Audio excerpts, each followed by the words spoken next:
La Russie vient de libérer une nouvelle localité près d'Advika. Est-ce que les Wiza et alliés vont encore parler de repli stratégique comme ils ont l'habitude de le dire? Mesdames et messieurs, nous allons décortiquer ça dans cette émission. Donc, avant de poursuivre, avant même d'ouvrir cette vidéo, tâchez de la partager dans tous les groupes possibles. Abonnez-vous sur cette page et activez la cloche de notification pour ne pas rater mes vidéos. C'est l'information du monde, hein, la géostratégie, la géopolitique. Vous le savez très bien. Alors, installez-vous confortablement, chères dames, chers messieurs, chères demoiselles. Ah non, les nouvelles ne sont pas bonnes. Les nouvelles ne sont pas du tout bonnes. Parce que, vous voyez la confession de ces officiers qui ont confessé dans l'anonymat. Hier, j'ai fait l'émission là-dessus. Vous avez constaté où ils disaient clairement que toutes les lignes de front risquent de s'effondrer. Et c'est ce qu'on est en train d'assister. Ils ont dit d'ailleurs de long en large, c'est-à-dire du sud jusqu'au nord, mesdames et messieurs, partout les Russes vont attaquer. Les officiers ukrainiens nous ont dit que les lignes de défense ukrainiennes vont s'effondrer. Et c'est ce qu'on est en train d'assister aujourd'hui. Paf! Ça, c'est hier. Aujourd'hui, nous avons cette nouvelle-là. La Russie vient de libérer une nouvelle localité. Et d'ailleurs, c'est pas la seule. Je viendrai pour une deuxième émission tout à l'heure et vous allez comprendre les raisons. Mesdames et messieurs, partagez la vidéo dans tous les groupes possibles. L'armée russe libère une localité sur l'axe d'Advika. Incroyable. La défense russe a annoncé la libération d'un village dans la République populaire de Donetsk sur l'axe d'Advika. Le groupement centre russe a pris le contrôle du village de Vodianoï dans la République populaire de Donetsk sur l'axe d'Advika, a annoncé ce vendredi 5 avril 2024 le ministère russe de la Défense. Chères dames, chers messieurs, chères demoiselles, partagez cette vidéo dans tous les groupes possibles. Partagez la vidéo au maximum dans tous les groupes possibles. Ceux qui disent « Ah non, la Russie a lancé une offensive et ça a été un désastre. Et voilà, l'armée ukrainienne a mis l'armée russe en déroute. » Ben écoutez, chères dames, chers messieurs, c'est un village que la Russie vient d'obtenir de plus. D'obtenir, de capturer au fait. Alors, qu'est-ce que vous allez dire davantage? Les forces russes continuent d'avancer au front des lignes de défense ennemies et de conquérir des positions plus avantageuses, a indiqué le ministère. Ah, les forces russes continuent d'avancer au front. Non, continuent d'avancer au fond. Voilà, les forces russes continuent d'avancer au fond des lignes de défense ennemies et de conquérir des positions plus avantageuses, a indiqué le ministère. L'aviation, l'artillerie et les lance-flammes lourdes russes ont alors frappé des effectifs et des équipements de 6 brigades ukrainiennes et repoussé 39 contre-attaques dans la République de Donetsk, selon le ministère.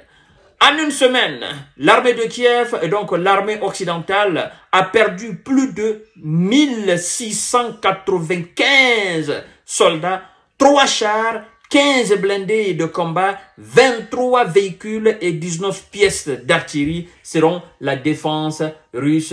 Et fin de citation. Mesdames et messieurs, partagez la vidéo dans tous les groupes possibles. Je vous ai dit que je vais vous informer.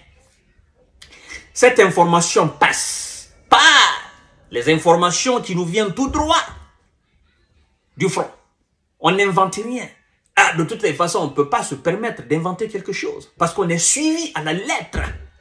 Tout ce que nous faisons, tout ce que nous donnons comme information, elle est suivie à la lettre par des médias indépendants qui nous écoutent, par des responsables même otaniens qui nous écoutent, par des responsables ukrainiens qui nous écoutent, mais aussi des responsables russes. Et donc, notre devoir est de relayer les informations originales, de les commenter de la manière la plus belle et de vous informer, chères dames, chers messieurs, chères demoiselles. Alors, qu'est-ce qu'on est en train d'assister là? On est en train d'assister à quelque chose que les Occidentaux ont longtemps redouté. C'est-à-dire, au moment que eux, ils vont baisser les bras, c'est en ce moment que les soldats russes ont décidé alors d'entrer dans la danse. Vous comprenez? Parce qu'au moment qu'ils étaient chauds, qu'ils envoyaient des armements, là, qu'ils envoyaient des chars, ils envoyaient des obus, au moment qu'ils étaient chauds, ils étaient confiants. En ce moment-là, c'était leur quart d'heure. C'est comme un match de football. Chaque équipe a ce quart d'heure. C'était leur quart d'heure. Ils ont tout fait, mais ils n'ont pas pu marquer. Pendant ce temps, la Russie non seulement défendait, mais aussi attaquait férocement. Et c'est ce qui a d'ailleurs causé la défaite, n'est-ce pas, l'échec de la contre-offensive. Et maintenant qu'eux, ils n'ont plus rien, qu'ils ont déjà tout dilapidé, c'est-à-dire, ils ont déjà tout jeté à l'air, ils ont déjà tout fumé. Maintenant qu'ils n'ont absolument rien, la Russie se dit, ah, mais nous, on s'attendait beaucoup plus de votre part. Vous avez fait que nous avons investi beaucoup dans l'armement. On s'attendait beaucoup de votre part. Vous nous avez déçus. Parce qu'il fallait quand même qu'il y ait de la rivalité féroce sur le terrain. Mais vous nous avez déçus. Parce que ce qui est en face là, ça c'est maïs. Ça c'est rien, c'est maïs ça. Avec de l'eau, on peut cuire ça. On veut quelque chose de lourd. Que même si on le mettait dans de l'eau avec une température très élevée, ça ne peut pas cuire. Ça ne peut pas bouillir. Ça ne peut même pas chauffer. Mais ce qui est en face là, non, ça c'est rien. C'est du maïs ça. Amenez quelque chose d'autre. Mesdames et messieurs, on est en train de grignoter petit à petit, de manière lente, mais très sûre, les territoires, les villages, les villes, les localités, les agglomérations ukrainiennes. Et par finir, ce pays va se retrouver divisé, et la grande moitié reviendra à la Russie si on ne fait pas attention. Ces gens-là, ils ne blaguent pas. Ils mettent du temps avant d'entrer dans un match.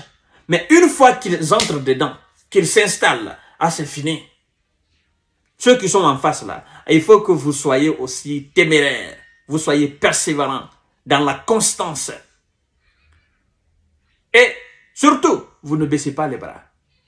En plus de ça, vous vous donnez les moyens. Mais vous n'avez pas les moyens. Vous qui demandez. Et puis c'est vous qui voulez faire face à des gens qui fabriquent, qui ont les moyens, qui ont l'argent, qui ont l'effectif, qui ont les soldats, qui ont tout. Ah, ça je ne comprends pas. C'est la lecture de l'heure. À tout à l'heure pour notre série d'informations de décortiquage. Partagez la vidéo dans tous les groupes possibles. Ils vont lire l'heure. Parce qu'ils ne veulent pas entendre de mots paix, de négociations sincères et honnêtes. Ils vont lire l'heure. Mesdames et messieurs, à tout à l'heure.